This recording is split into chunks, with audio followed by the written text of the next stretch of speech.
Aucun problème avec. Dieu est devenu chair. Montre-moi ce verset et je te crois et il n'y a pas de souci. Allez, vas-y, trouve-moi le verset. Tu dis ça, toi? Eh ben, trouve-moi le verset. Je te respecte en tant qu'homme croyant de Dieu ou de Jésus, si tu veux. Allez, vas-y, je te mets au défi. Trouve-moi, Dieu s'est fait chair. On ne te demande pas de donner des défis. Le frère t'a posé une question ici. J'ai une question simple. J'ai répondu. Moi, je veux savoir. Le verset qui dit que Dieu s'est fait chair. Regarde, tu m'as dit que tu étais chrétien. Tu vois, c'est un test que je suis en train de faire avant d'arriver dans ton sujet que tu es venu développer. Parce que ce sujet-là, je vais le détruire même. Ça va même pas durer. C'est pourquoi je suis en train de perdre le temps ici. Est-ce que tu vois? Je demande, est-ce que cette même parole qui est Dieu en haut là-bas, c'est cette même parole Dieu-là qui est devenue chair? La parole, oui. Donc, c'est Dieu qui est devenu chair? Écrit où ça? Mais attends, la parole est Dieu ou pas? La parole, les messagers ont tous eu une parole de Dieu. Est-ce que la parole est Dieu ou pas? La parole de Dieu, est-ce qu'elle est Dieu ou pas? Oui, la parole est Dieu, monsieur. Donc, si la parole est Dieu, donc je peux dire Dieu est devenu chair, puisque la parole est, on dit la parole est devenue chair. Donc, je peux dire Dieu est devenu chair, vu que la parole est Dieu. Si toi, tu sors une parole de Dieu, c'est que tu es devenu Dieu. Mais pourquoi tu m'envoies dans des choses inutiles? Il y a une. Est-ce qu'il y a ici, il y a une parole ou bien la parole? Non, vous parlez à 10. Il parle avec moi, un contre un. Prouve l'autre, il parle, l'autre, il parle. Vous arrivez pas encore, les gars. Mais regarde, regarde, on te montre un test. Regarde, on te montre un test. Tu sors d'autres choses qui n'ont rien à voir avec le test. On dit la parole. Attends. La parole. Toi, tu me dis une parole. Tu vois, quand tu fais ça, tu penses être cohérent. Moi, j'ai dit, il va arriver un moment là, c'est avec nos enfants que vous allez faire les débats. Moi, je te dis la parole. Toi, tu me dis une parole. La parole. Je vais répéter. La parole. Je vais répéter. Okay. Est-ce que c'est cette même parole qui est au verset 1 là, qui est devenue un homme? La parole, oui. D'accord. Donc, la parole qui est Dieu est devenue un homme, c'est ça? Quoi? La parole qui est Dieu est devenue un homme, c'est ça? La parole de Dieu est venue en fils de Dieu. Ouais, le fils de Dieu a eu la révélation des paroles de Dieu. En fait, est-ce que... Attendez, s'il vous plaît. Professeur, excuse-moi, c'est Ève. Mais c'est qui parle avec moi là? C'est tout le monde parle avec moi? Non, c'est pas tout le monde. Quand toi, témoin de Jéhovah, tape comme toi. La question, je prends la parole avec mon frère, s'il te plaît. Témoin de Jéhovah. Dis, c'est quelle parole qui a été faite chair, s'il te plaît? C'est la parole, le plat A, B, C, D, c'est Dieu. Il a dit à Jésus, il a transféré la parole. C'est quelle parole? Joshua, professeur, faut pas te fatiguer, mon frère. Faut pas te fatiguer, mon frère. Ok, donc on va poursuivre dans son sujet là. Il est déjà KO, donc on va poursuivre dans son sujet. Le professeur, s'il te plaît, il y a quelque chose qu'il a fait là. Tous les musulmans le font, hein. Lorsqu'ils sont dans un débat avec un chrétien. Je vais un peu voir s'il comprend ce qu'il dit. Mon ami témoin de Jéhovah, dans la langue française, quelle est la différence entre la et une? Parce que ici on dit une la parole de Dieu. Laisse-moi terminer. Vas-y. Mais c'est pour cela que tu as même à l'école tu étais comme ça. Quand le professeur parle devant, toi tu parles avec tes camarades. Quand tu rentres à la maison, tu n'as rien écouté. Je dis, ici on dit la parole et toi tu as dit une parole. Quelle est la différence entre la et une? Excuse-moi, Toupé, j'ai pas dit une parole. Tu as vu qu'il a changé. Tu as vu qu'il a changé de bouche. Il a pas dit une parole. Quand je vous dis, il a dit. C'est ça. Ah, ils n'arrivent pas. En fait, c'est ça. Moi, je vais vous demander pourquoi Abraham, Isaac, tout le monde a le même Dieu sauf vous. Quelle est la différence entre la et une? Mets-toi. Singulier. Pluriel et singulier. Non, entre la. Attendez, non, s'il vous plaît. On va se calmer. On va enregistrer. Yeshua, repose ta question, s'il te plaît. Attends, je vais enregistrer. J'active aussi l'enregistreur. Ma question, c'est celle-ci, témoin de Jéhovah. Quelle est la différence entre la et une? « 」 « 」 « 」 « 」 « 」 « 」 « 」 « 」 « 」 « 」 « 」 « 」 « 」 « 」 « 」 « 」 « 」 « 」 « 」 « 」 « 」 « 」 « 」 « 」 « 」 « 」 « 」 « 」 « 」 « 」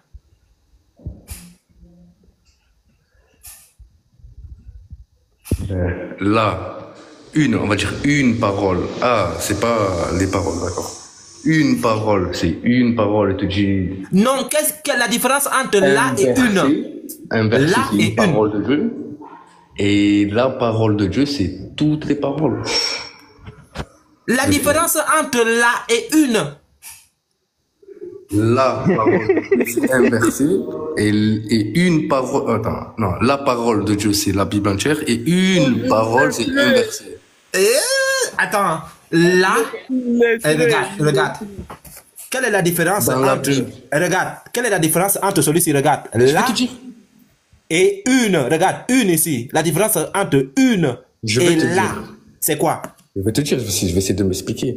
Vas-y. Dans la Bible, il y a la parole de Dieu, on est d'accord? Je ne te parle pas de la parole de Dieu, je te demande quelle est la différence entre là et une. Regarde. Je suis en train de t'expliquer. Là, je ne te parle pas de la parole. Entre là et une. Donne-moi la différence entre là et une. Explique-moi, c'est quoi? Là et une. Là, ils disent et la parole, et en bas, il y a écrit une gloire. Je sais pas. Je ne te parle pas de ce qui suit après l'article. Je te parle de là et une. Je peux m'expliquer. Si je peux pas m'expliquer, je peux pas. Ok. Laisse pas m'expliquer. L-A, là. Une. U-N-E. Quelle est la différence de ces deux-là? Je peux m'expliquer ou pas? Je peux m'expliquer ou pas? Là et une. Écris ça sur un papier. Tu as un papier là? Tu écris ça sur un papier. Je vais écrire ça sur un papier. Mais je ne comprends pas. Tu écris, tu fais là, des points. Il donne son explication. Une, deux points. Il donne son explication. Comme ça, tu écris les dés. Comme ça, on va enregistrer. Tout musulman est illettré. Regarde. Là, comme la parole. Une, comme une boutique. Quelle est la différence entre là, ici, et une?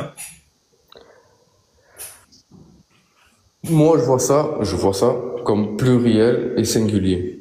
Ça, là, c'est pluriel, n'est-ce pas? Là, c'est pluriel. La Bible, et une, c'est singulier. Seigneur. La Bible, c'est la parole de Dieu. Oui, allez-y. Non, attends, est-ce que là, c'est pluriel et une singulier? Oh, les gars, si vous me laissez pas. Bon, vas-y, frère, excuse-moi. Merci, mon frère, merci. Oui. Quand je te dis, dans la Bible, il y a la parole de Dieu, attends, laissez-moi finir. Et quand je te dis à toi, frérot, tu peux me dire une parole de Dieu. Dis-moi, toi, une parole de Dieu. Maintenant. Non, ce n'est pas ça le sujet. C'est pas ça le sujet. Ok, là, c'est quoi? Là, c'est quoi? Là, c'est la Bible. Non. Hey, ça là, qu'est-ce que ça, c'est quoi en français? Là.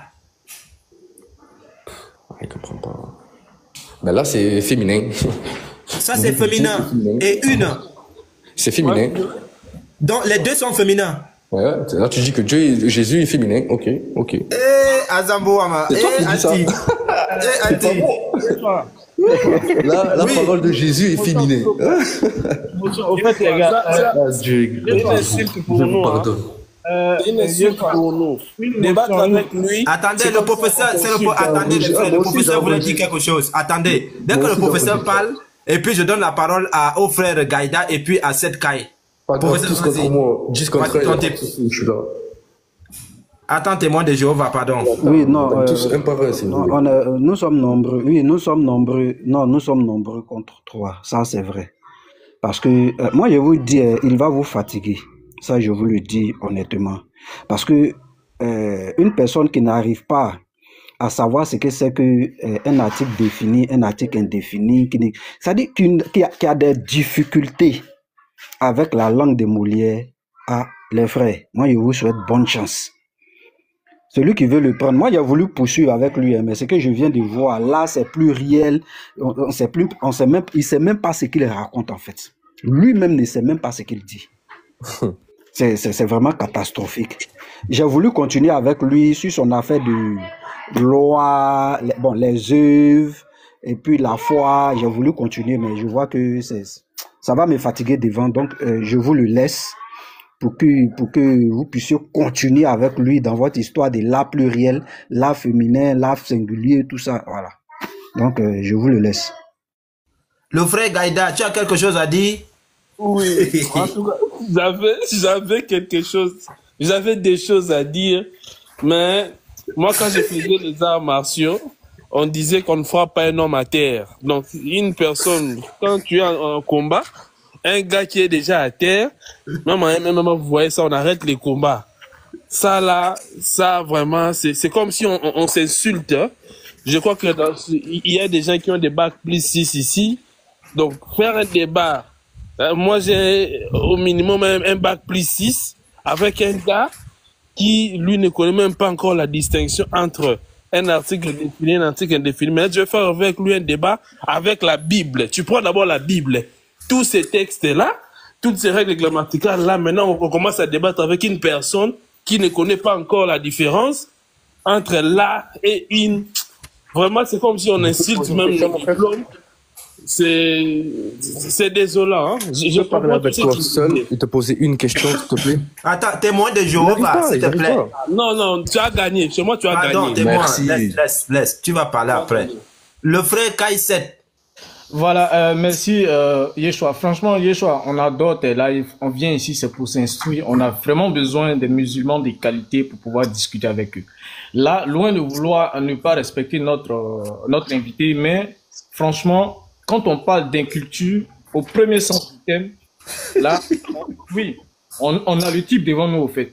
Parce que, comme les autres frères l'ont dit, en fait, c'est une perte de temps et c'est nous ridiculiser nous-mêmes parce qu'il n'a pas de notion de ce que un article défini ou indéfini. Et même lorsque tu l'as pris avec les histoires d'une phrase commence par une lettre majuscule et se termine par un point, c'est des notions qu'il n'a pas. Donc, quelqu'un qui prend un texte qui commence par une lettre majuscule et qui se termine par un point et qui récupère une virgule de la phrase pour remettre en cause le passage, mais c'est quelqu'un qui est inculte au fait.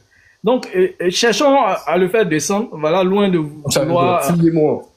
Mais cherchons un autre musulman qui a une notion qui est très avancée culturellement, avec qui on pourra débattre. Ça serait mieux pour nous, sinon on va se ridiculiser, les gars. Merci. Ok, le frère Zoom Info. Frère, toi tu vois ça comment?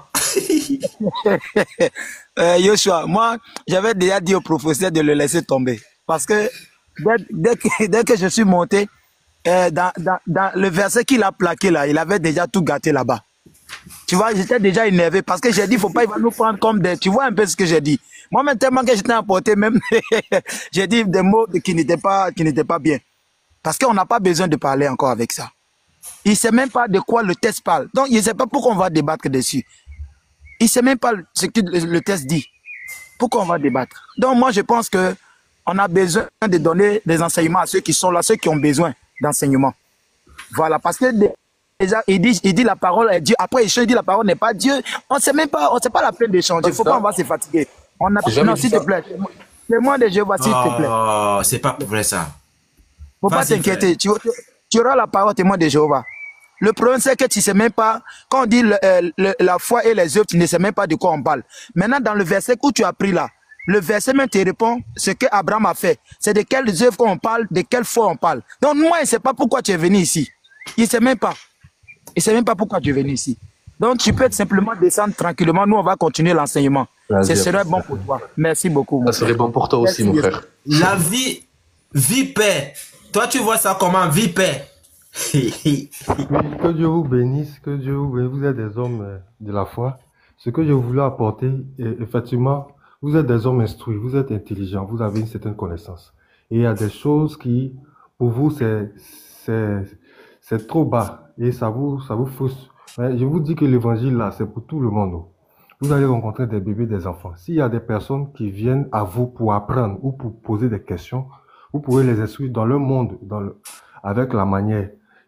Parce que je me dis que vous allez rencontrer toutes sortes de personnes. Vous avez beaucoup de connaissances, mais d'abord, Dieu permet que vous rencontrez des gens aussi qui n'ont pas toute la connaissance. Seulement ceux qui doivent descendre, c'est tous ceux qui refusent de vous écouter et qui sèment le désordre. Mais pour ceux qui ne comprennent pas, parce que tout le monde n'est pas allé à l'école, mais ils s'expriment et dans leur langage, on essaie d'apporter selon ce qu'ils peuvent comprendre maintenant. Et si c'est plus possible, on peut les descendre avec respect et puis prendre quelqu'un d'autre. Parce que je crois que l'évangile et la lumière, qu'il soit petit ou grand, chacun peut porter un peu de votre connaissance. Et la connaissance que vous avez, c'est tellement grand que vous voulez causer et parler avec des gens qui sont très matures ou qui ont une certaine grande connaissance pour apprendre un peu de Jésus. Et c'est ce genre de départ que vous voulez qui va porter de l'instruction à ceux qui sont instruits. Parce qu'il y a des gens qui n'ont pas les bases. Et je crois que cet homme-là n'a pas toutes les bases, mais il a une limite de connaissance. Donc, vous lui apportez seulement ce qu'il faut entendre. Maintenant, s'il veut de comprendre, là, vous ne pouvez pas vous entendre. Donc, vous êtes obligé de vous séparer, de le faire descendre. Voilà un peu ce que je peux dire dans Attends, frère, on va donner la parole un peu à Afrique Mosque. Une seule phrase, s'il te plaît. Ok, vas-y, frère, vas-y. Fais alors la phrase après, Afrique Mosque va parler. Alors, vie, et Père, ce que tu dois comprendre, c'est que lui, il est venu en belligérant. Il n'est pas venu apprendre. C'est ça le problème. On ne refuse pas qu'une personne qui veille apprendre pose des questions, accepte le minimum. Donc, lui, il est venu en belligérant. C'est ce que tu dois savoir. On ne refuse pas d'apprendre aux gens qui veulent savoir. C'est ce que je voulais dire. Merci. Je peux parler? Après, je pars. Il y a encore le dernier, après c'est toi qui parles. Afrique Mosque, c'est lui qui doit parler. Oui, frère Yoshua, bah oui, hein, on le sait, hein, comme je disais tout à l'heure, hein. Tu sais, nous, on est entre nous, le professeur est là, on est tous là pour apprendre. On est là pour s'instruire, pour apprendre de nouveau, être en paix avec le Seigneur. On a toujours des parasites qui viennent, qui savent même pas de quoi on parle. Ils viennent pour poser une question que sur Jésus, alors qu'ils ont leur prophète qui est dans le tourment là-bas, qui a des problèmes là-bas, là où il est. Voilà des gens, on lui demande une phrase commence par quoi, finit par quoi, il va bugger pendant des heures et des heures et des heures, et c'est lui qui va nous envoyer des questions. Donc ces gens de personnes, soit il vient pour apprendre tranquillement, soit il vient pour nous parler de je sais pas quoi. Nous, on n'est pas là pour se prendre la tête, on se connecte. Quand le frère Yeshua est là et le professeur, tout le monde est là pour apprendre avec notre Seigneur. Donc, quand il y a des parasites comme ça, soit une fois qu'on a compris qu'il est là pour nous tourmenter, on le met à l'écart et on continue l'enseignement. Parce que il nous perd le temps. Ça fait déjà 1 heure ou je sais pas combien de temps qu'on est en train de lui parler avec lui. Donc, soit on le met de côté, il va avec ses AK, je sais pas quoi là, poser ses questions là-bas. Et puis on avance. Parce qu'on est fatigué. On est fatigué de répéter sur des choses. Donc voilà, moi c'est ce que j'ai à dire. On va pas perdre du temps. Le temps, c'est, voilà. On est là pour adorer notre Seigneur, pour apprendre, pour apprendre. Donc ce monsieur-là, il sait pas où il est tombé. Donc on le met à l'écart et puis on continue l'enseignement, tout simplement. Voilà, moi c'est ce que j'ai à dire, frère Yeshua. En tout cas, témoin de Jéhovah, tu as la parole maintenant. Vas-y, on t'écoute. Ben, merci à tous de pas m'avoir écouté. C'est pas grave, ça arrive. Comme on dit, on apprend. Moi, je vais sortir des versets. La meilleure parole que je peux vous donner et des conseils que je peux vous donner, c'est les faites croire en Dieu et les œuvres avant tout. Parce que sans les œuvres, la foi elle est morte. Ça, on le sait, on l'a lu, on l'a reconnu. Celui qui devrait prêcher la bonne parole pour essayer de trouver la clé du paradis, parce que on est jugé par nos fonctions des œuvres. Ça, c'est la bonne parole. Après, vous faire des débats sur Jésus, la parole, ou les paroles, ou la parole, une parole. Moi, je vous dis, ça sert à rien de débattre sur ça. Sur ce, je vous dis, à bon entendeur, à la prochaine sur la même chaîne, et que Dieu nous guide. Amen. Merci, mon frère. En tout cas, il n'y a pas de souci. On ne peut pas... Le frère Vipé, effectivement, ce que tu as souligné, c'est vrai. Mais celui qui venait de descendre là, c'est un musulman. Et lui, son but n'est pas d'écouter. C'est-à-dire, il a déjà dans la tête, avec les apologètes musulmans, une idée bien fixée en ce qui concerne le christianisme. Donc, lorsqu'il vient dans un live comme ça, il a son deuxième téléphone à côté ou bien son ordinateur pour dire, j'étais dans le live de Yeshua ou bien dans le live de tel, ils ont pris un KO là-bas.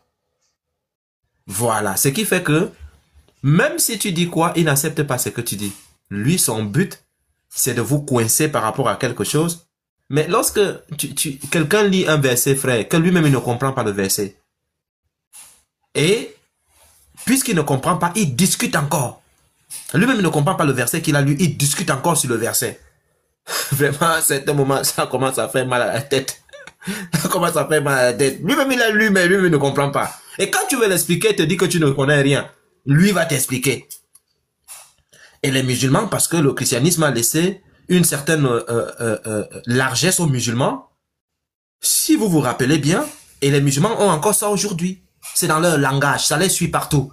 Lorsqu'un musulman discute avec un chrétien, il dit « Je veux t'apprendre la Bible ». Le musulman dit toujours au chrétien que je vais t'apprendre ta Bible. Parce que dans sa tête, c'est chez lui qui a le monopole du savoir et que le chrétien ne connaît absolument rien du tout. Donc, lui, il va enseigner aux chrétiens, je vais enseigner aux petits chrétiens leur propre Bible parce qu'ils ne maîtrisent pas. Mais c'est une insulte. Et pourtant, nous, lorsque nous prenons les textes islamiques, on s'efforce à être honnête. On peut prendre leur tafsir, leur hadith, leurs livres. On dépense même l'argent pour payer leurs livres. Et pourtant, ça ne nous sert absolument à rien. Et ça, pour démontrer que nous, on montre des choses qui sont vraies. On n'interprète pas les sources islamiques. Nous, on ne les interprète pas. On lit ce qui est écrit et on montre aux gens. Même quand tu lis ce qui est écrit chez eux, ils refusent. Soit ils vont te traiter de quelqu'un qui a la haine, soit ils vont te dire que tu es quelqu'un qui ne comprend rien. Tu lis et en plus, ils te disent que tu ne comprends rien. Donc frère, ce que tu disais c'est vrai, mais on a face à nous, aux négateurs des personnes, comme le disait Seth Kai, des gens qui ne veulent pas écouter. On fait comment? Une question simple qui est là depuis.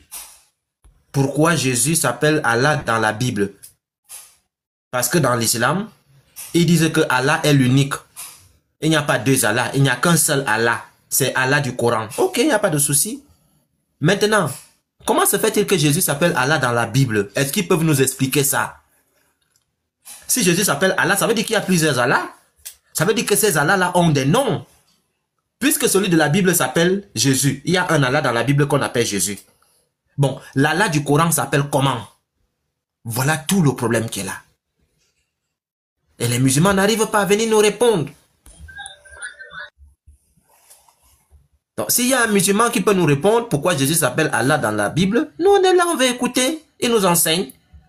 Et derrière, les frères vont poser des questions. Les frères sont là comme des bulldogs qui ont fait des jours sans manger. Donc, le musulman qui veut, on lui donne 10 minutes.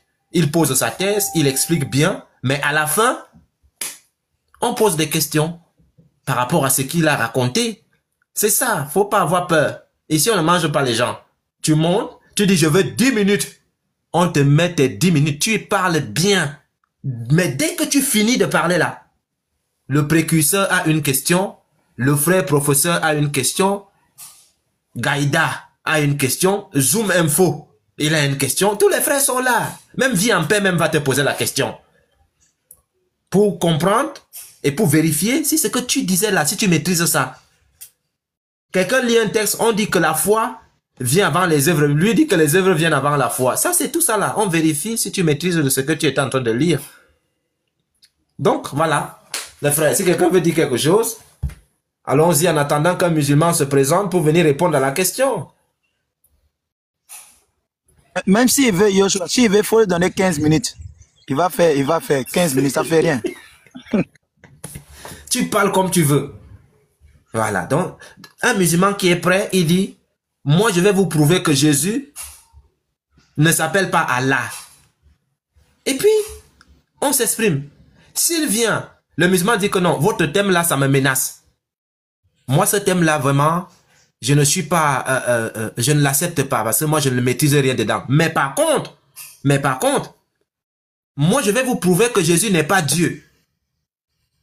Voici encore un sujet. Moi, je vais vous prouver que Jésus n'est pas Dieu. Ou bien, je vais vous prouver que dans la Bible, Jésus n'est pas venu pour toute l'humanité. Ou bien, je vais vous prouver que dans le Coran, Jésus n'est pas venu pour... on appelle comment? Mohamed, c'est un vrai prophète. Selon le Coran et la Bible. On te laisse... tu demandes 15 minutes, tu t'exprimes. Pendant 15 minutes ou 10. Ce que tu veux. Mais sache une chose. Dès que tu finis là, dès que ton temps finit, tu passes à l'examen. Les frères vont te poser des questions. Bon, tu as dit que Jésus n'est pas venu pour toute l'humanité. Je te plaque un verset. Qu'est-ce que Jésus dit ici? Tu lis le verset et le frère dit, bon, ce verset-ci, explique-nous ça. Et bah, tu expliques. Et puis, on voit si tu maîtrises ce que tu es en train de dire. Donc, n'ayez pas peur, les musulmans. On ne mange pas les gens ici en haut. Celui qui sent qu'il peut venir débattre, il monte.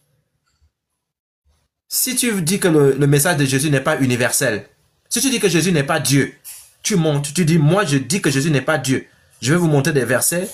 Et puis à la fin, on te pose des questions pour voir si tu maîtrises ce que tu es en train de dire. Donc voilà à peu près le live. Donc n'ayez pas peur. Celui qui peut venir tester ses connaissances, il n'y a pas de souci. Voilà, donc soyez les bienvenus, tapoter et partager. Les frères, vous avez la parole, hein? En attendant que peut-être quelqu'un va se présenter. Oui, allô? Il y a quelqu'un qui est monté. Il y a quelqu'un qui est monté. Voilà. Ah, ça, c'est un chrétien. Ah, d'accord, je suis désolé alors, mon frère. Oui, ça, c'est un chrétien. Quand tu vois quelqu'un écrit musulman est égal à Mohamed est égal à Djibril et Djibril est égal à Allah, ça c'est un chrétien. Shalom le frère, c'est un chrétien. Shalom frère, ça va? Oui, ça va très bien. Avec ce pseudo là, tous les panels musulmans m'ont fermé, ils m'ont bloqué partout. Joshua, tu fais un travail impeccable. Donc, je suis monté juste pour te dire bravo à tout le monde. Merci, mon frère. La paix a changé de camp maintenant. Jésus n'est pas Dieu là, c'est depuis leur slogan maintenant. Ils sont en dépendance totale maintenant. On va les pousser partout. Je vais laisser la place à quelqu'un, comme il y a des musulmans qui doivent monter. Okay. Je vais descendre, laisser la place à un musulman s'il a envie de monter. C'était un coucou, à tout à l'heure. À tout à l'heure, mon frère, sois béni. Voilà. Donc, le panel est ouvert. Ceux qui veulent monter, la place est là. Sinon, nous allons essayer de lire autre chose. Oui, alors, frère Yoshua, comme oui, on a fait une affirmation, pourquoi Jésus s'appelle Allah dans la Bible? Tu as la Bible arabe avec toi? Comme ça, on peut déjà voir la calligraphie d'Allah. Comment est-ce que ça se retrouve dans la Bible? Okay. Comme ça, quand ils entrent, on les accueille directement avec cette calligraphie. Oui. Pour ceux qui sont en bas, non, le frère Gaïda, tu as tout compris? On va juste... Gaïda, tu vas effrayer, hein? Gaïda, tu vas effrayer les gens, pardon. Faut laisser d'abord. Tu vas effrayer, ils vont pas venir, hein? Oui, tu as raison. Voilà. Bonjour. Bonjour, monsieur DZ. Bonjour, comment allez-vous? Ça va, par la grâce de Dieu, ça va bien. Dieu soit loué. Pourquoi Jésus s'appelle Allah dans la Bible? Oui. Jésus, quand il est crucifié, il dit Elahi, Elahi, lama sabachthani. Est-ce qu'il se parle à lui-même? Il dit Dieu, Dieu, pourquoi m'as-tu abandonné? Est-ce qu'il se parle à lui-même? Musulman, chrétien. Oui, on peut dire qu'il se parle à lui-même. Pourquoi? Parce que, je vais te donner un exemple. Je te réponds rapidement. Hein. Tu vois, par exemple, ici, c'est écrit philosophie de l'éducation. Si, par exemple, je suis en train de recevoir des cours, et puis je dis, oh, philosophie de l'éducation, philosophie de l'éducation. Et je me parle à moi-même ou pas, selon toi, monsieur DZ? Je sais pas, tu t'appelles philosophie éducation? Mais je prends un exemple. Oui, mais j'ai compris ton exemple. Mais est-ce que tu t'appelles philosophie éducation? Non, c'est pour cela que je te dis que c'est un exemple. Mais si Jésus est Allah, lorsqu'il est crucifié et qu'il dit Elahi, Elahi, lama sabachthani, Dieu, Dieu, pourquoi m'as-tu abandonné? Donc, selon toi, il se parle à lui-même, puisque tu dis que Jésus est Allah. Oui, moi je dis qu'il se parle à lui-même, puisque dans ce verset, Jésus cite un psaume. Il faut expliquer ça alors. Pourquoi est-ce qu'il dit Elahi, Elahi? Yeshua, affiche-lui Psaume 42, verset 6 à 10, et tu lui poses la question, est-ce qu'un homme peut se parler à lui-même? Ne faites pas ça, pardonnez. Et on lui donne le temps. Oui. Il va nous expliquer ce qu'il a dans Monsieur DZ, tu veux à peu près combien de minutes? Comme ça, on te laisse, tu t'exprimes, comme ça, quand personne ne te coupe. Non, mais il y a pas de souci, mes frères. Moi, je suis juste monté pour poser cette question parce que je suis tombé sur le titre et je sais que Jésus, lorsqu'il est crucifié, il dit cette phrase. Et vous dites que Jésus est Allah dans la Bible, et c'est vrai que les chrétiens du Moyen-Orient disent Elahi ou Allah en araméen. Mais lorsque lui-même sur la croix dit Elahi, Elahi, lama sabachthani, Dieu, Dieu, pourquoi m'as-tu abandonné? D'un, il se plaint d'avoir été abandonné par Dieu, donc par son Père. Et de facto, lorsqu'il dit Elahi, Elahi, ça prouve que lui-même n'est pas Allah, puisqu'il s'adresse à quelqu'un. Moi, c'est ça que j'aimerais que vous m'expliquiez, s'il vous plaît. Alors, Yeshua. Excusez-moi, je me suis déplacé un peu. Monsieur DZ. Allô? Allô? Oui, je me mute. Ah, ok, d'accord. Excuse-moi, on appelle ça comment? Je comprends bien ta position, ce que tu es en train de dire, mais il y a quelque chose qui est très important, c'est que la question qu'on se pose, pourquoi Jésus s'appelle Allah dans la Bible? Mais dans la Bible, Allah, c'est le Père. C'est pas Jésus. Parce que dans la Bible, lorsqu'il dit Elahi, il parle en araméen. Tu connais quand même lire, le, on appelle ça comment? J'ai pas la prétention de savoir ce que vous savez vous. Non, mais je m'interroge. Ce n'est pas ça, mon frère. DZ, que personne ne te mente, hein. Nul n'a le monopole du savoir. Il n'y a personne ici sur terre qui va te dire que il connaît tout. Non, chacun connaît à son niveau. En fait, ce que je voulais te demander, c'est est-ce que tu connais lire l'arabe? Est-ce que je sais lire l'arabe? Oui. Tu connais quand même quelque chose en arabe? J'ai quelques petites bases, oui. Donc, si on te plaque un texte en arabe, tu peux lire ou pas? Non, je ne saurais pas le lire. D'accord. Désolé alors. Par contre, je sais que Dieu en arabe se dit Allah, ouais. Le Dieu. Je sais qu'en araméen, ça se dit Allah. Et je sais que Jésus, lui, quand il s'adressait au Père sur la croix, disait Elahi. Donc, quand il dit Elahi, il s'adresse au Père. Donc, Allah. Et il dit, donc Allah, c'est Elahi. Mais quand il dit Elahi, Elahi, lama sabachthani, Dieu, Dieu, ou mon Père, pourquoi m'as-tu abandonné? Ça prouve que Allah, c'est le Père, et que Allah, c'est Dieu, et que Jésus n'est pas Allah. C'est un raisonnement. Non, je comprends bien ce que tu dis. Est-ce que Allah est Elahi? Alors, Allah, Elahi, Elo, Elohi, c'est la même chose. Mais je rebondis encore une fois parce que je crois que tu me comprends pas. C'est Jésus qui s'adresse à lui. Et c'est Jésus qui dit, Dieu, pourquoi m'as-tu abandonné? Et il dit, Elahi. Il nomme quelqu'un. On l'appelle comment? Monsieur DZ. Ma question, c'était, est-ce que Jésus se parle à lui-même? Monsieur DZ. C'est pas logique. Nous, on affirme mordicus ici que Jésus dans la Bible est appelé Allah.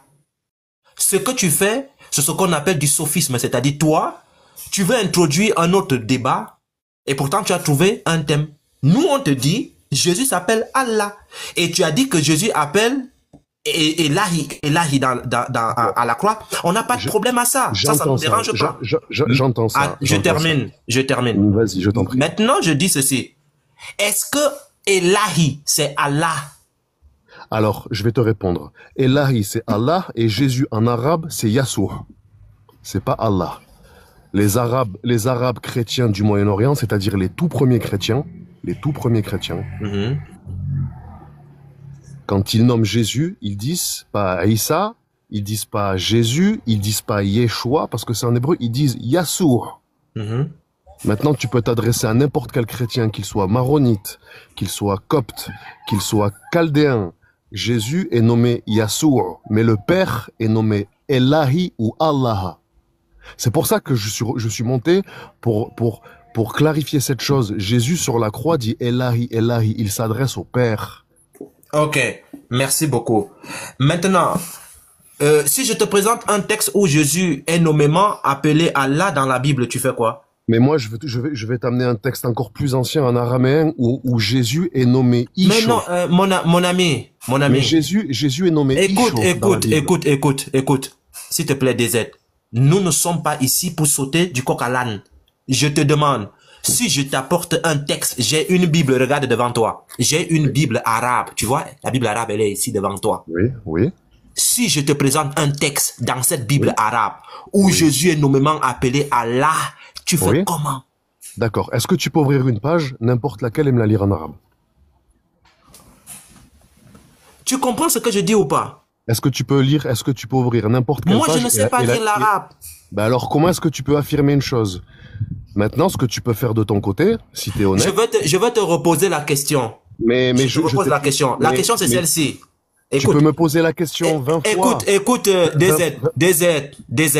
C'est pour cela que j'ai dit au départ, ton sophisme ne marche pas ici, mon cher ami. Je dis. Mais c'est pas du sophisme. Si je te montre, écoute, oh là là, si je te montre ici, dans cette Bible, que Jésus est nommément appelé Allah, tu fais comment? Voilà la question. D'accord. Est-ce que tu peux ouvrir une page et me lire cette page? Tu n'écoutes pas ou pas? Mais attends, moi j'entends bien ce que tu me dis. Hein. Attends, mon frère, attends, s'il te plaît. Tu affirmes que Jésus est nommé Allah. Attends, on a compris. On va t'ouvrir une page. Ne le mutez pas, s'il vous plaît. On va t'ouvrir une page et la lire en arabe. Il n'y a pas de souci. Mais est-ce que tu peux répondre d'abord à la question du frère? C'est possible?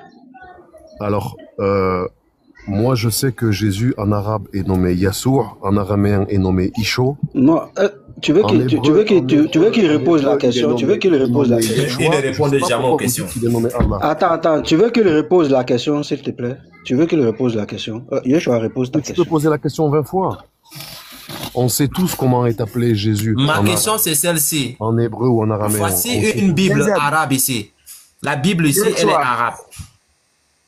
Oui, frère, quelqu'un m'a appelé? Oh là là, il est où? Il a descendu, on l'a fait descendre. Non, personne ne l'a fait descendre. Il est descendu peut-être. On ne m'a pas monté un modérateur qui l'a fait descendre. Il est descendu tout seul. Tout seul. Bon, en fait, il a compris la logique. C'est que je voulais seulement, il a déjà fini le débat, en fait. Déjà, il dit en arabe, on dit Yeshua. Yeshua, je ne sais pas. Moi, la question que tu devais poser... Voilà, Yahshua. Maintenant, la question que tu devais poser, donc celui qui est Issa dans le Coran, c'est en quelle langue? C'est ça qu'il devait poser, mon frère. Le débat est fini, non? En italien, frère, en italien. Voilà, parce que lui, il vient de dire que ça, c'est en arabe. Yeshua, c'est en arabe. Maintenant, Issa qui est dans le Coran, là, c'est en quoi? C'est la question qu'il voulait poser. Mais comme il est parti, c'est pas grave, mon frère. Souvent, les musulmans, ils vont venir se ridiculiser ici. Ça, c'est comme ça toujours. On va pas se fatiguer maintenant. Ok. Il est où là? Ok. Et il y a monsieur Nour qui est là.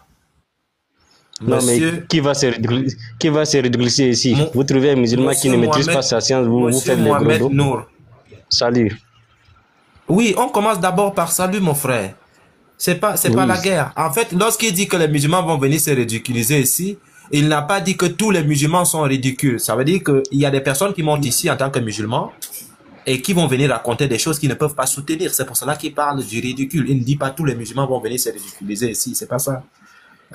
Donc, voilà. Monsieur, on l'appelle comment? Monsieur Nour, bienvenue. Le thème, c'est pourquoi Jésus s'appelle Allah dans la Bible. Vous avez la parole. Si vous avez besoin de 5 minutes, 10 minutes, comme vous voulez, je vous mets vos minutes comme ça, personne ne vous coupe, vous aurez la latitude de bien vous exprimer sans qu'une personne ne vous gêne. Bon, 5 minutes, ça suffit parce que nous, les musulmans, nous sommes habitués à résumer. Déjà, notre Coran est très... Ok, d'accord, je te donne 5 minutes. Résumé. Quand tu es prêt, tu me dis. Oui, je suis prêt maintenant. Vas-y. Comme un pistolet chargé. Vas-y. Alors, déjà, ce thème, bien que je me porte volontaire de donner ma contribution, mais je ne suis pas du tout d'accord pour sa formulation que je trouve déjà mal formée. Pourquoi? Parce que déjà Jésus n'est pas Dieu pour que vous demandez la question pourquoi Jésus s'appelle Dieu comment appeler ça? Pourquoi Jésus s'appelle Allah dans la Bible? Mais ce que je voulais savoir, pourquoi Allah, est-ce que Allah a été mentionné dans la Bible pour que vous posiez cette, comment appeler ça, cette point d'interrogation, c'est un. De deux, Jésus-Christ, bien que sa naissance fût miraculeuse chez nous les musulmans, mais après tout, il est un être humain, prophète comme les autres, un messager dont Allah l'a envoyé aux brebis égarées de la maison d'Israël.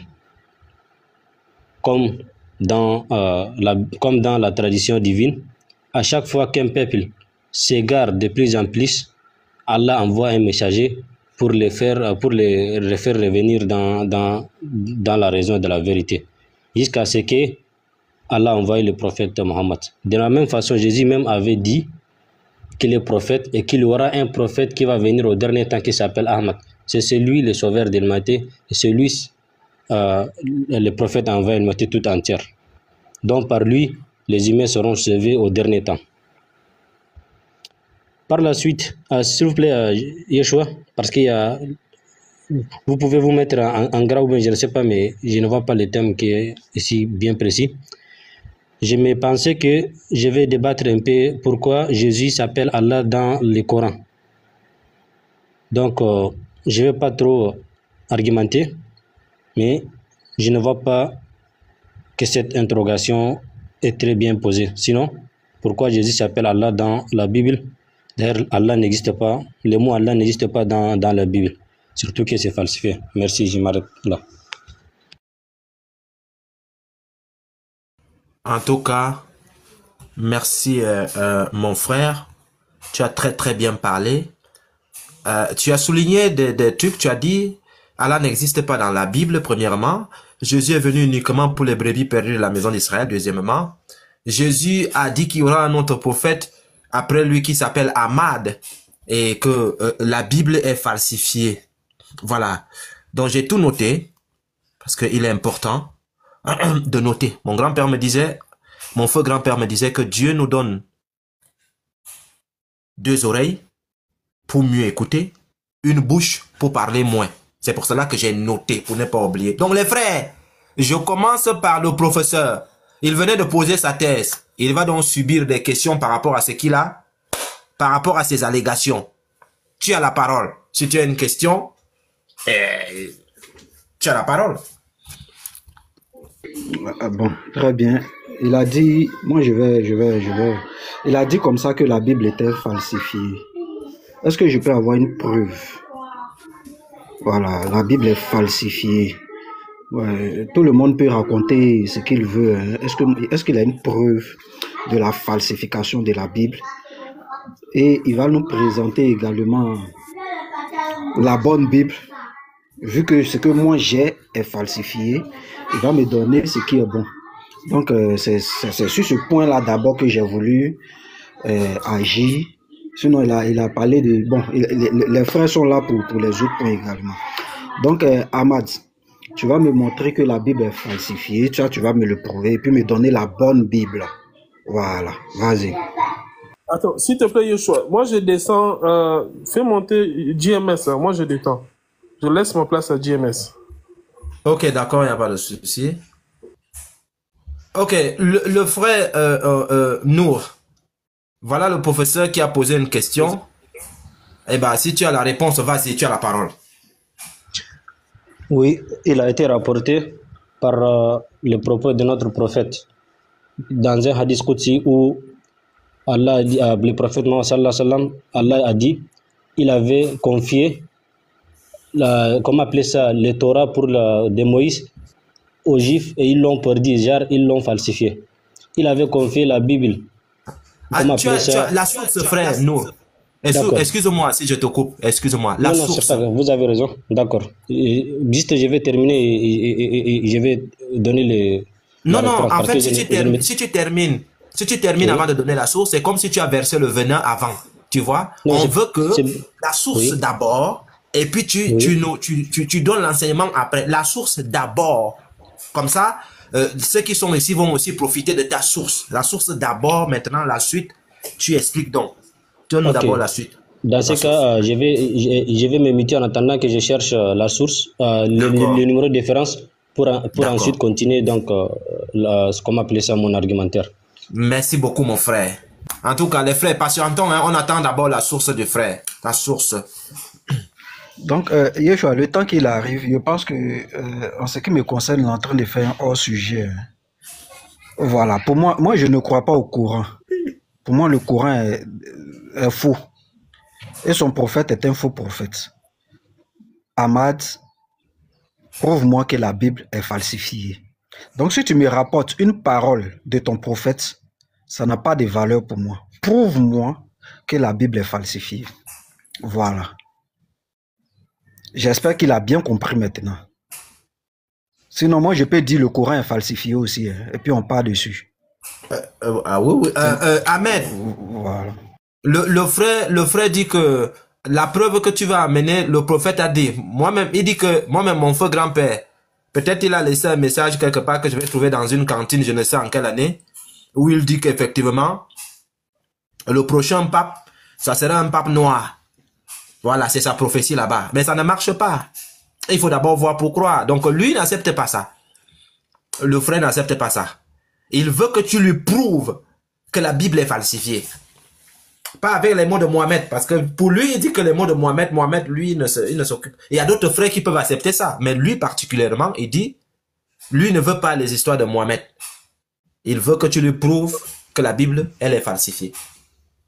Yeshua, pour mieux parler, faut dire à Ahmad que professeur dit, il veut l'original. C'est ça il faut dire. Le gros français. Professeur dit, il veut l'original, il ne veut pas le dire des gens. C'est tout. Ok. Voilà. On dit que tu envoies l'original. Tous les chrétiens sont là. C'est-à-dire là où nous sommes là, nous-mêmes on cherche l'original là depuis. Ok, s'il vous plaît, à un certain moment, quand vous demandez à quelqu'un d'aller chercher le mot de référence, ayons quand même le respect de ne pas l'embrouiller. Parce que là, vous êtes en train de m'embrouiller, ça c'est un. Et de deux, à partir du moment où vous demandez le numéro de référence que personne cherche, encore vous dites que cette source, ça ne vous engage à rien. Mais c'est la contradiction. Soit vous voulez la source coranique, ou bien soit vous ne voulez pas. Vous ne pouvez pas vouloir et en même temps ne pas vouloir l'aider. Et puis, j'ai même très bien dit à professeur que c'est selon nous les musulmans, selon notre confession que la Bible a été falsifiée. Et lui, il me dit de lui prouver qu'en dehors des citations du prophète, je vais lui montrer d'autres choses. Alors moi, c'est une confession. Moi, je suis musulman, je crois à tout ce que le prophète Mohammed dit. Si Mohammed nous a dit que la Bible est falsifiée, c'est falsifié. Et c'est comme ça que je lui ai donné le hadith. Il dit demande le numéro de référence. Maintenant, s'il vous plaît, ce qui m'a beaucoup plu, lorsque vous me demandez de chercher, j'ai trouvé une source encore plus meilleure que celui que je cherchais. Du coup, j'ai délaissé pour encore venir ici sur la sourate 5, verset 13-14. S'il y a quelqu'un qui peut mettre ça en français pour que les autres puissent bénéficier. Dans le Coran même, c'est bien précis. On va lire ta sourate, frère. Ne te presse pas. La sourate, on va la lire. Voilà. Mais c'est le professeur qui a posé, excuse-moi mon frère, c'est le professeur qui a posé la question. Donc, il est libre de te dire que moi, en ce qui me concerne, j'ai ma Bible devant moi. C'est comme si quelqu'un venait ailleurs, ton père a fait un titre foncier, je ne sais pas, il a légué des choses et puis quelqu'un vient dire, non, le voisin vient dire 600 ans plus tard que c'est faux. Mais il faudrait que le voisin te prouve que c'est faux. C'est pour cela que le professeur dit ça. Donc le professeur a la parole, il va rebondir par rapport à ce que tu as dit parce que il croyait que tu allais attaquer la Bible elle-même directement pour prouver qu'elle est fausse. Non, c'est impossible de prouver à travers la Bible qu'elle est falsifiée à partir du moment où elle est falsifiée. Par comment tu peux, comment appeler ça, prouver quelque chose qui est arnaqué à travers un arnaque.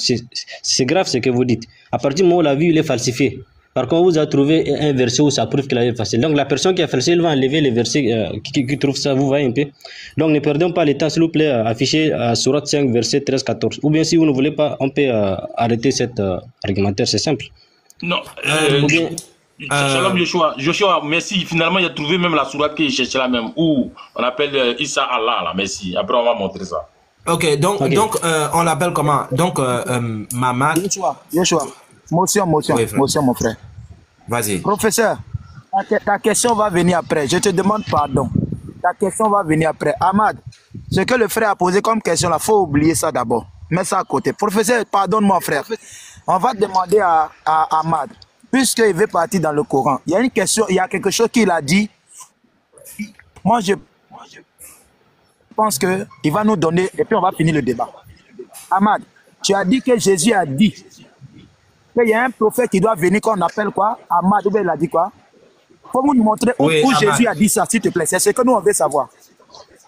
D'abord, c'est pas du tout, comment appeler ça, dans le fair play du débat. de sauter d'une parenthèse à une autre sans demander aussi, comment appeler ça, l'avis de celui qui... Bon, moi et le professeur, nous sommes dit de lui chercher une source qui prouve que la Bible a été falsifiée. Et je devrais donner cette source avant de sortir dans une autre parenthèse. Sinon, même si je voulais chercher, même si je trouve une autre verset qui va prouver que voilà, Jésus a dit qu'il y aura un prophète Ahmad, encore quelqu'un d'autre va dire on va fermer cette parenthèse. On ne peut pas fermer les parenthèses comme ça, sinon ça va gâter les goûts de notre débat. Nous, donc, on veut soit quoi gâter. Non, attends, professeur lui a demandé attends, s'il te plaît, professeur a demandé une source et aujourd'hui je lui ai donné cette source là. Ok. Et après on va aller dans votre logique. C'est simple. Nour, attends. Le professeur, frère, attends, le Zoom, laissons tomber, on va aller, on fait comme il veut. Le frère professeur, tu as la parole. Rebondis par rapport à ce qu'il a dit. Voilà. Moi, je sais pas. Peut-être à lui, cela arrive, mais pas à moi. Moi, je suis une personne que Dieu, bien sûr, a donné ce pouvoir-là de décision. Moi, je ne peux pas écouter. Ahmad, je veux que tu écoutes très bien ce que je vais te dire.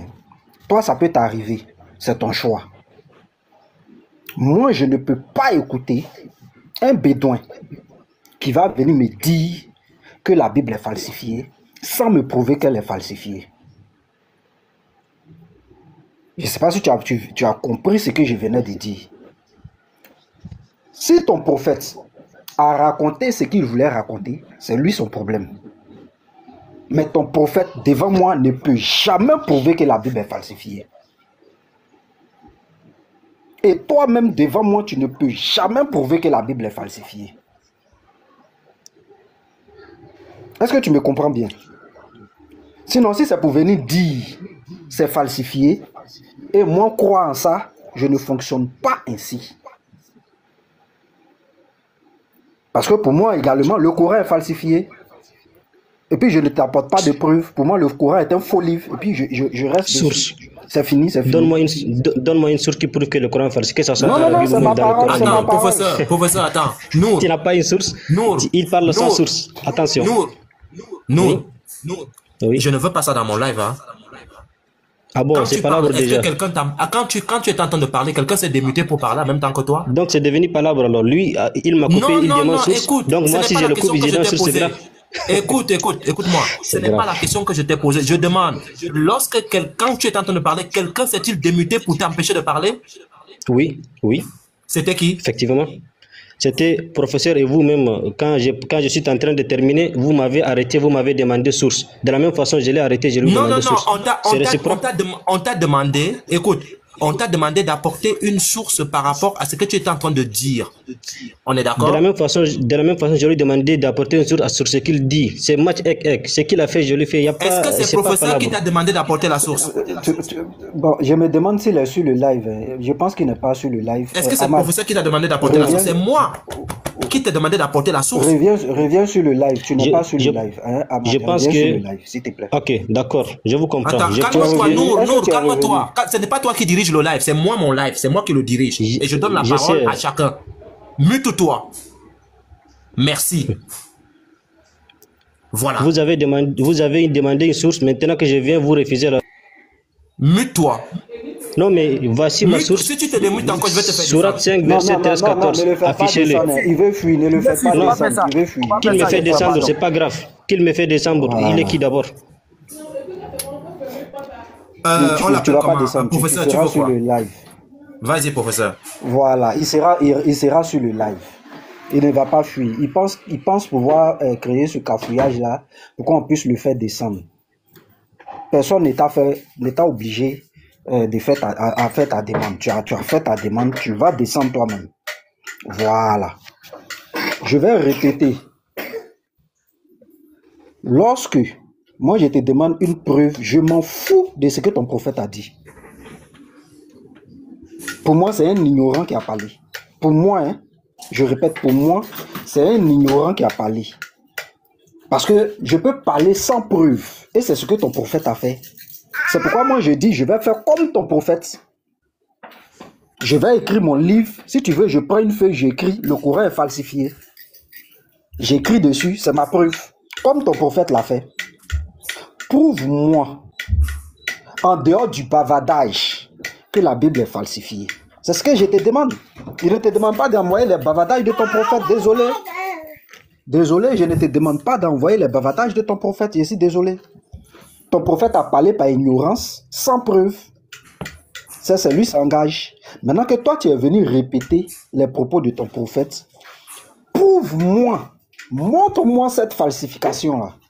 C'est ce que je te demande. Tu me dis, je vais te donner le Coran. Pour moi, même le Coran est faux. Tu me sors le Coran, pourquoi? Professeur. Le Coran est un faux livre pour moi. Professeur, pas comprendre ce qu'il te dit là. Pas comprendre ce qu'il dit, professeur. Mais il faut comprendre que Mohammed donne des révélations. Quand il a dit que le Coran, la Bible est falsifiée, ils ont applaudi. Là, il a eu 8 femmes. Toi aussi. Donc c'est normal que lui va lancer ça pour gagner ses femmes. Tu me mutes. Voilà, donc Ahmad, si tu veux, moi, me convaincre, tu me montres cette falsification-là. Pas le bavardage de ton prophète. Vous voyez, pour moi, il a parlé par ignorance. Je ne peux pas en vouloir à ton prophète pour ça. Je ne peux pas lui en vouloir. Parce qu'il a parlé par ignorance. Non, c'est un homme. Il peut se tromper. Je n'ai pas de problème en ce sens-là. Mais prouve-moi, vu que toi tu répètes ce qu'il dit et que lui n'est pas là, pour que moi-même je puisse le mater, toi qui répètes sa parole, la preuve que tu veux lire là, c'est pour me montrer que ton prophète a dit que c'est falsifié. Montre-moi cette falsification-là, c'est ce qu'il te demande. Quand il te demande une preuve là, il ne te demande pas de dire là où ton prophète a raconté ces trucs. Montre-moi. Moi, je veux voir la falsification en question. Sors-moi un test et puis tu me dis ici là, c'est falsifié. C'est ce qu'on te demande. Tu me racontes des trucs. Je vais sur Surat 5. Moi, il y a quoi à foutre? Le Coran même, c'est un faux livre. Voilà, il y a quoi à foutre avec. Donc, Ahmad, quand tu te démutes, tu me montres la falsification. C'est ce que je veux. Donc, vas-y.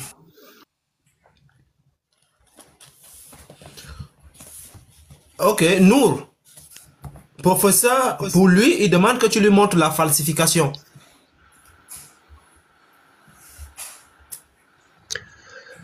Chers interlocuteurs, chers ceux qui nous suivent, dans le Coran, chapitre 5, verset 13-14, Allah dit, « Et puis, à cause de leur violation de l'engagement, nous les avons maudits et endurci leur cœur. » 2 points. Ils détournent les paroles de leur sens et oublient une partie de ce qui leur a été rappelé.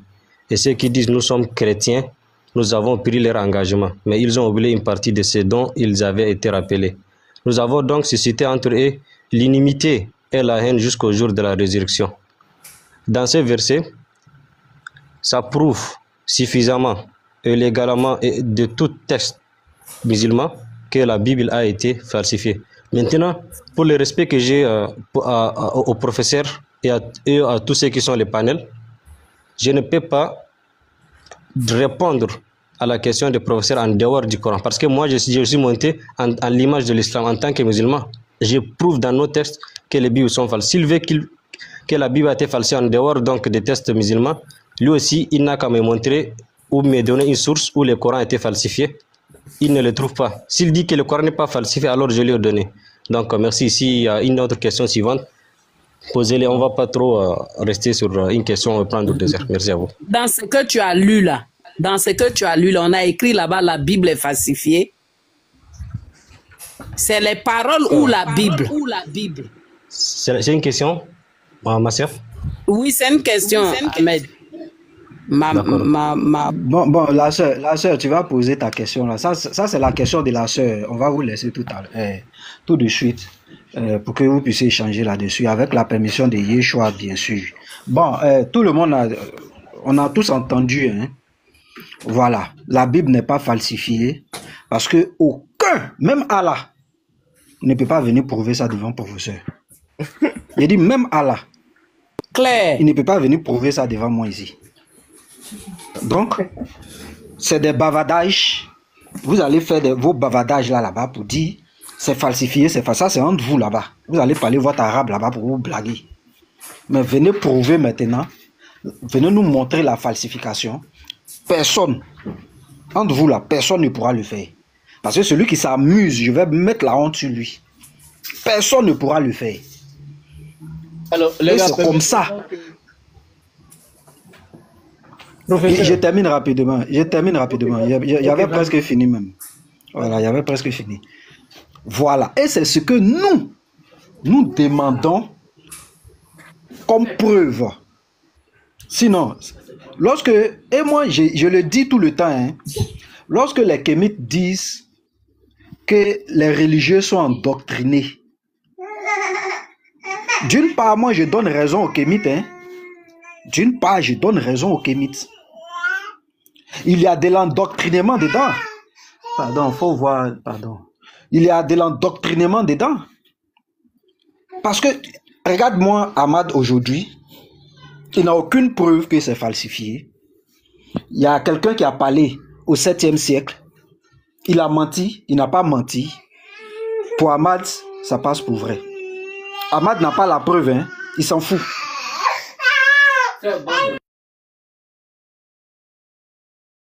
Ahmad n'a pas de preuve. Il n'a aucune preuve. Mais comme il croit, hein, bon, pour moi, c'est un ignorant qui a parlé au 7e siècle, il ne peut pas lui en vouloir. Aujourd'hui, au 21e siècle, ça a rattrapé cet ignorant-là. Comme il croit en cet ignorant-là, automatiquement, ça passe pour vrai. Mais vous ne pourrez pas prouver ça. C'est du bavardage. Et c'est ce que nous montrons. Vous êtes endoctrinés. Arrêtez d'être endoctrinés. Fouillez. Moi, je crois en la Bible. Mais quand la Bible me dit quelque chose, je vérifie. C'est ce qui fait ma particularité. C'est que je vais vérifier. Est-ce que c'est vrai? Au plan historique, moi, j'ai vérifié que Jésus a vraiment existé au 1er siècle. J'ai mis tout ce qui est écriture biblique de côté. Et j'ai même utilisé les Juifs qui ne croyaient pas en Jésus, qui ont parlé de ce Jésus-là.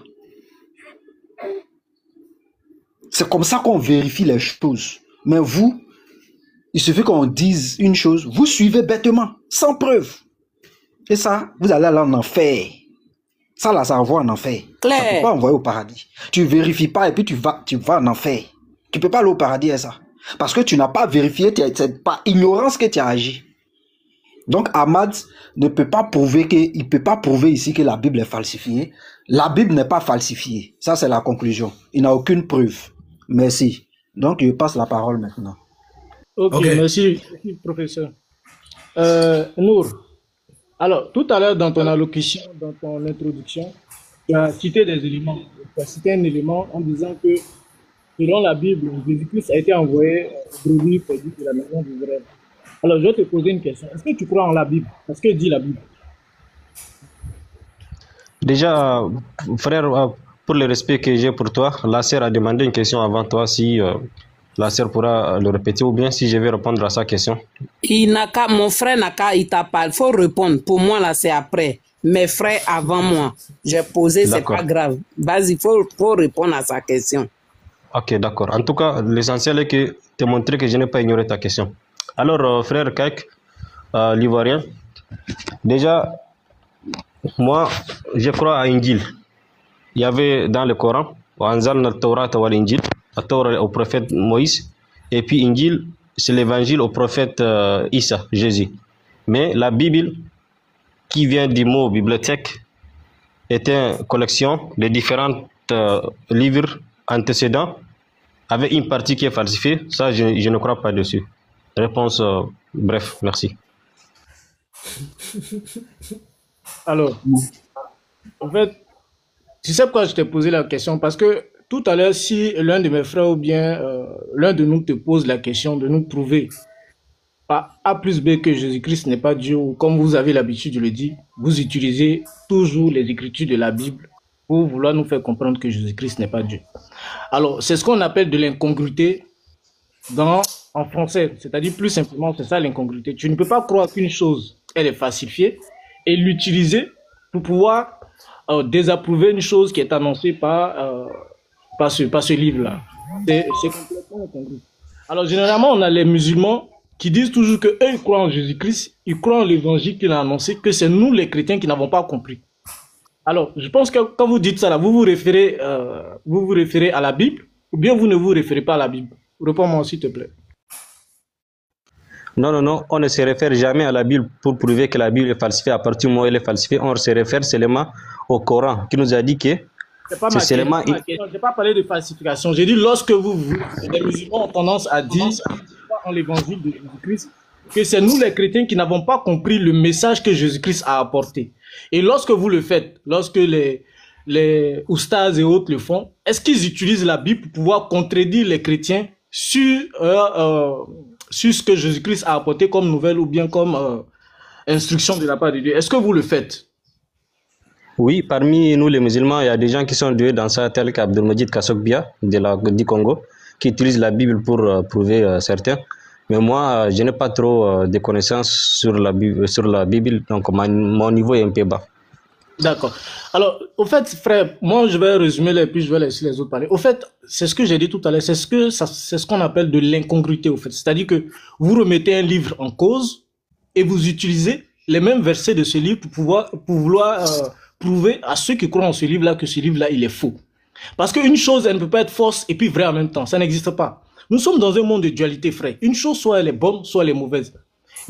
Parce que, excusez-moi, mais il n'existe pas une chose qui est à la fois est bonne et mauvaise. Ça n'existe pas. Dieu, le monde qu'il a créé, c'est un monde dans lequel soit une chose, elle appartient à Dieu, soit elle appartient au diable. Une chose ne peut pas être ni Dieu, ne peut pas être Dieu. Putain, tu as deux téléphones, frère. Il est en train d'enregistrer tout ça.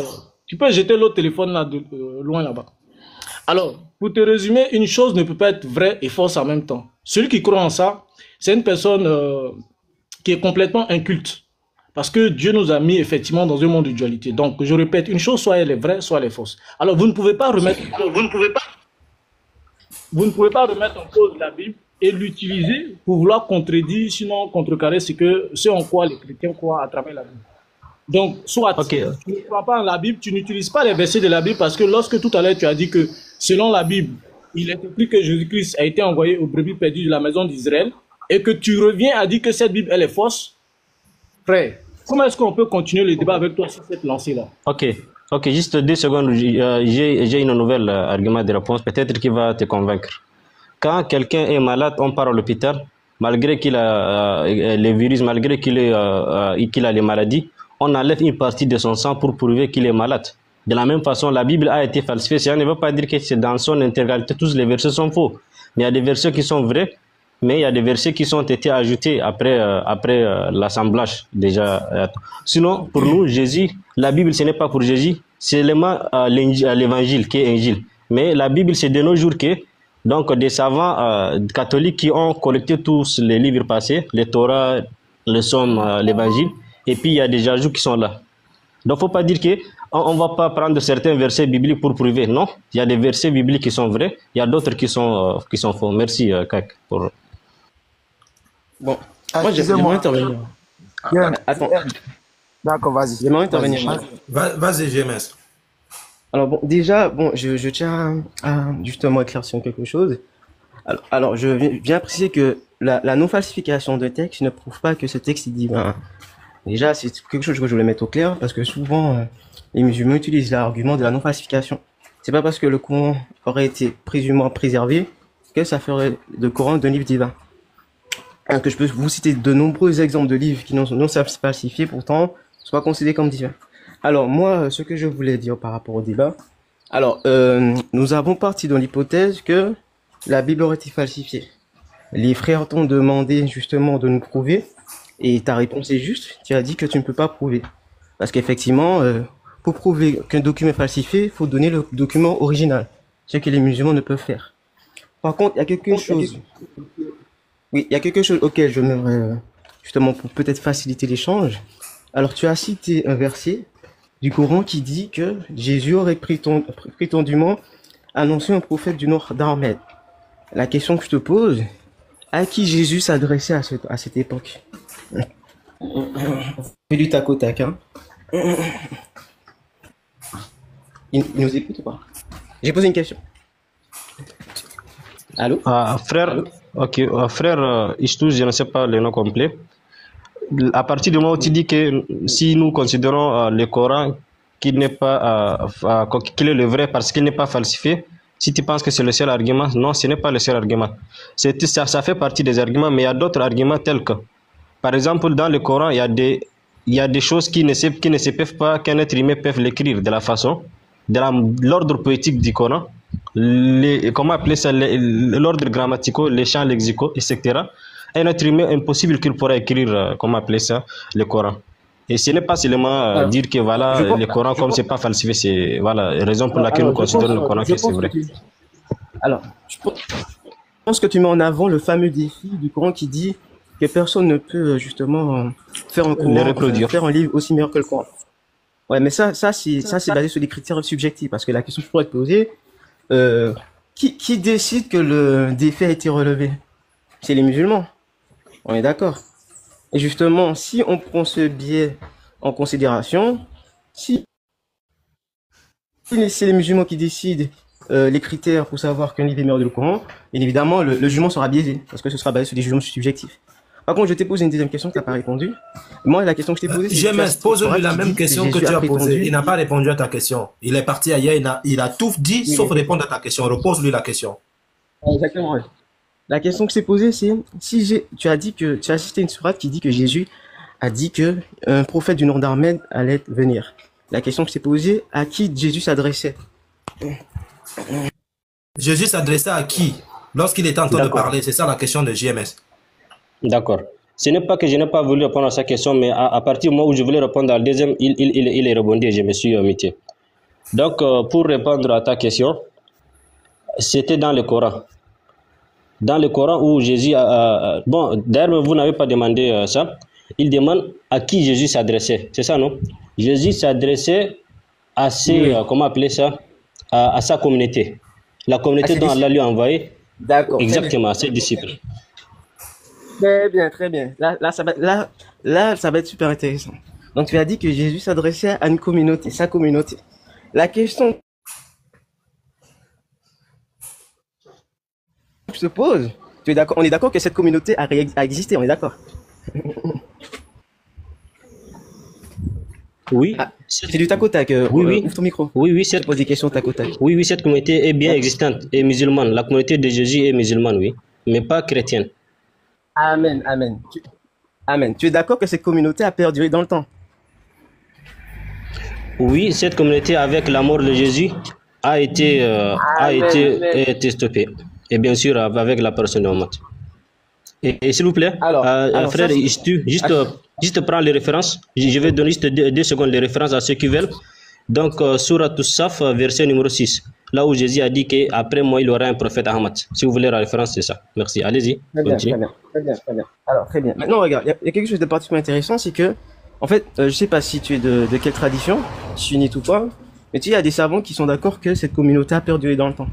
À un certain moment. D'ailleurs, quand tu regardes des savants comme Ibn Hajar, etc., te disent qu'à son époque, ils avaient rencontré des chrétiens qui avaient préservé le message de Issa.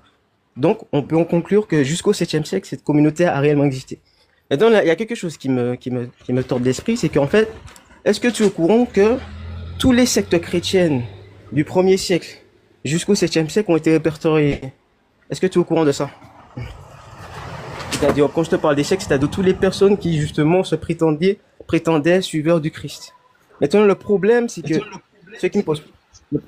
En fait, quand tu regardes le narratif islamique qui dit que Jésus aurait prétendument dit qu'un prophète du nom Ahmed allait venir, le problème, c'est que quand tu regardes la croyance de ces sectes-là, tous sectes confondus, il n'y a aucune secte, mais je répète, il n'y a vraiment aucune secte qui stipule que Jésus a dit ça. Donc, la question que je te pose, comment tu fais ça avec cette absence historique? Ok, déjà, la référence est chapitre 61, verset numéro 6, là où Jésus a dit qu'Ahmad. Voilà pour répondre à ta question. Déjà, toi-même, tu t'as dit le mot secte. Déjà, ça sonne mal. À partir du moment où les gens sont subdivisés en sectaires, par comment tu veux qu'ils vont référer? Un instant, je vais continuer ma réponse, s'il te plaît. Attends un instant. J'ai dit, parce qu'ils n'ont pas intérêt. Si aujourd'hui, même les papes, de nos jours, parce que c'est bien récemment, mais à partir du moment où la Bible n'est pas falsifiée, voici le verset où j'ai dit que la Bible est falsifiée. En principe, il y a un verset dans l'évangile a été mentionné que Jésus a dit ça, mais ils ont biffé ça. Et puis ils ont collecté les restants des versets de l'évangile dans la collection de la Bible. Et c'est pourquoi nous disons toujours et nous répétons fort que la Bible est falsifiée. Dans le passage là, JM, attends. S'il vous plaît, attendez, merci. Vous êtes trop doux avec lui, là. Il fait trop, il tourne trop, là. On t'a posé une question, Mamad. On dit de prouver. Tu prouves pas. Tu t'en prends à Saf. Ou il dit qu'il a envoyé. On dit de montrer que l'Injil, que la Bible, là, c'est falsifié. Tu n'es pas capable. Mais tu as répondu à un professeur que tu ne connais pas. C'est pas grave. Joue ma caméra tout à l'heure, là. Regarde. Attends, GMS, donne-moi un instant. Il y a quelque chose que GMS a souligné. Lorsque GMS dit que les sectes chrétiennes, j'ai comme l'impression que notre ami Nour ne sait pas ce qui veut dire secte en français. Hein. Parce que s'il connaissait ce qui veut dire secte en français, il n'allait pas s'attarder à essayer de dire que quand tu commences déjà à dire que secte, parce que dans l'islam, il n'y a que des sectes là-bas et c'est ton prophète qui a dit ça. J'ai le hadith avec moi. Là n'est pas le problème. Le frère JMS te demande, toutes ces sectes chrétiennes ont été connues au 7e siècle. Historiquement, aucune secte n'a dit ce que l'islam a dit. Il te pose donc la question, est-ce que tu peux expliquer cette absence historique de preuves? C'est ça sa question, je ne sais pas. Exactement. Voilà, explique donc comment, autant de sectes chrétiennes, il n'y a aucune secte qui ne parle de ça. C'est ce qui te pose comme question? Exactement. Exactement. S'il vous plaît. On t'écoute maintenant. Ok, je vais répondre très brièvement pour ne pas... comment appeler ça? J'ai répondu à sa question. C'est le moment que vous ne voulez pas accepter la réponse. J'ai dit, ce sont ces mêmes sectes que vous le faites confiance. Attends, s'il te plaît. C'est ces mêmes sectes-là, nous les accusons d'avoir falsifié la Bible. Il n'y a pas une secte sans un chef, il n'y a pas une secte sans un prêtre ou bien sans un pape. Ce sont ceux-là qui ont falsifié l'évangile de Jésus-Christ. Et l'enfer... Excuse-moi, Nour, je t'ai muté. Hein? Si tu ne réponds pas à la question, tu racontes des histoires à dormir debout. La question que JMS t'a posée, c'est une question qui est directe. Est-ce que tu peux nous prouver historiquement que ces sectes-là, il y a une secte qui a parlé de ce que l'islam a parlé? Le frère a tellement posé la question, elle est tellement simple. Je ne sais pas pourquoi tu racontes tout ce que tu racontes là. Ça ne sert à rien. JMS, vas-y, pose encore ta question. Ça ne sert à rien en fait. Alors déjà, pour définir qu'est-ce qu'une secte, justement, c'est quelque chose qui est en dehors de l'orthodoxie. Maintenant, ceux qui décident qu'une croyance est une secte, c'est un certain groupe. Justement, on va prendre le groupe orthodoxe, c'est-à-dire que la croyance majoritaire auquel les chrétiens sont d'accord, par exemple, si on prend la branche catholique, c'est les branches catholiques qui vont catégoriser de secte toute personne prêchant la non-doctrine qu'ils prêchent. Maintenant, regarde, si le narratif islamique est justement contre le dogme chrétien, ce narratif islamique doit être considéré aussi comme secte. Tu comprends? Parce que l'islam prône ce que les chrétiens ne prônent pas. Donc, eux aussi devraient être classifiés parmi les sectes. Donc, la question, quand tu me dis, oui, mais c'est les mêmes sectes qu'on utilise, mais non, c'est faux. Parce que comme je t'ai expliqué, une secte, c'est quelque chose qui est en dehors de l'orthodoxie. Tu comprends? En dehors de la vision majoritaire, du consensus. Maintenant, la question que je t'ai posée, c'est que si Jésus a réellement dit qu'un prophète du nom d'Ahmed allait venir, techniquement, on devrait avoir des croyants parmi toutes les communautés chrétiennes qui ont justement véhiculé ce message. Parce que c'est je vois, effectivement, JM, c'est ça. Exactement. Donc, quand tu me parles de secte, ces personnes qui prêchaient qu'un prophète arabe allait venir auraient aussi été classifiées comme faisant partie de la secte. Parce qu'elles sont contre le dogme chrétien. Le problème, c'est que quand on fait un travail de rétrospection, qu'on regarde justement la croyance de tous ces sectes-là, il n'y a aucune qui a le narratif islamique. Donc, il y a une absence historique. Donc, c'est comment tu résous ça? C'est la question que je te pose. Parce que une information de cette importance capitale devrait justement perdurer dans le temps avec les vrais suiveurs du Christ. De Issa, comme vous dites. Le problème, c'est qu'on n'a pas ce narratif historiquement. Elle n'apparaît qu'au 7e siècle. Déjà, ce que tu viens de dire, là, James, je suis d'accord. Attends, maman, attends d'abord. Ce que tu viens de dire, je suis d'accord avec ça parce que j'ai un hadith qui est là. Il y a le Habib Daoud qui est là, qui dit que tous les 100 ans, Allah subhanahu wa ta'ala azawajal enverra un prophète. Or, dans ce qu'il vient de donner, dans Asaf de la sourate qu'il vient de donner, c'est mentionné que Ahmad va venir qui était Mahomet. Mais il vient après combien de temps? 600 ans après que Issa, Jésus, soit parti. Mais pendant ces 6 siècles-là, Yeshua, tu es d'accord avec moi qu'il y a eu 6 prophètes qui sont venus? Bien sûr. Ben voilà. Où sont passés les 6 autres prophètes qui sont venus là? Tu vas rentrer dans les conjonctures. Je me mute, on t'écoute, parce qu'après, il y a quelque chose que je dois montrer. Merci. Non, mais j'avais répondu de la même façon. J'ai dit, et je répète, je n'ai pas nié l'histoire. J'ai dit à partir du moment où ce sont ceux qui ont falsifié l'évangile, ce sont eux-mêmes les différents chefs des différentes sectes chrétiennes. Je ne peux pas vous prouver historiquement que voilà, la Bible a été falsifiée. Pourquoi je vais, on va casser la tête sur cette même question? Eh ben, GMS a répondu, hein. Mais même, je pense qu'il a vraiment pas compris, hein.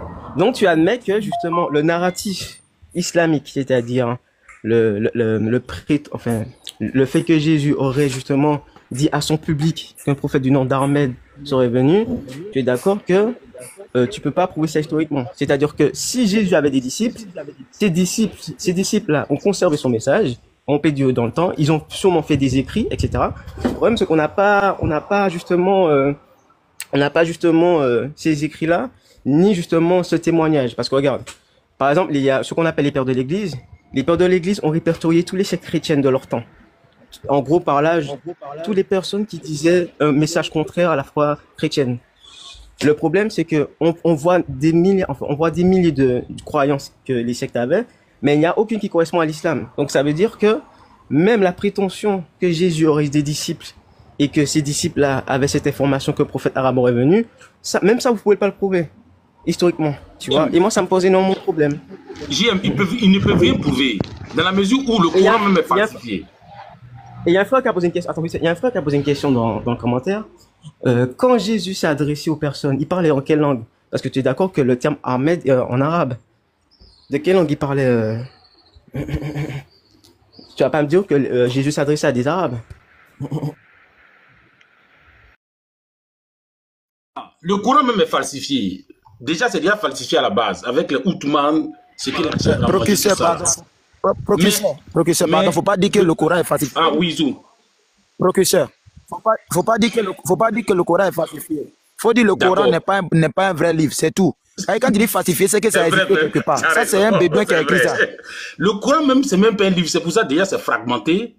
On essaie de faire tout le racolage, le raccommodage. Une partie qui a été brûlée, la chèvre a mangé tout ça là. Mais le peu aussi qui est resté là même là, c'est une doï. C'est doï.